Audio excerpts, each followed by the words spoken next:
Di Kabupaten Talaut menjelang perayaan Hari Raya Idul Fitri, harga barito di pasar tradisional Kabupaten Talaut masih terbilang cukup tinggi.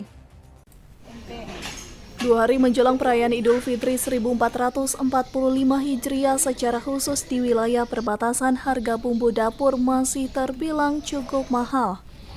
Bawang merah dan bawang putih sebelumnya dijual dengan harga Rp45.000 kini naik Rp50.000 per kilonya.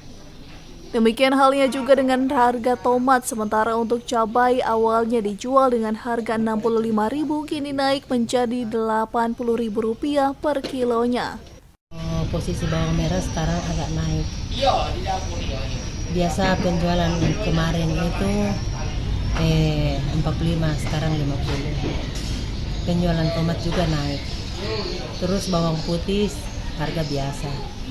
Kalau ayam masih seperti biasa, harga 45 per kilo. Kalau ayam lehoren per ekor dia 90.000. Kalau lalu itu cuma 80.000, sekarang 90.000 per ekor. Untuk rica? Kalau rica 1 kilo yang kemarin biasa 65, sekarang 80 per kilo.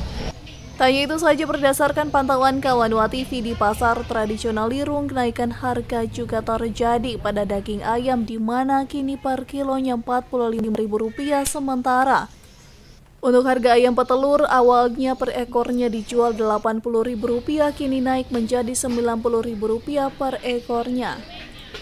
Naiknya harga barito di Talaut diakibatkan beberapa faktor, diantaranya kurangnya pasokan dari daerah pemasok serta banjir yang melanda beberapa wilayah yang ada di daerah Sulawesi Utara.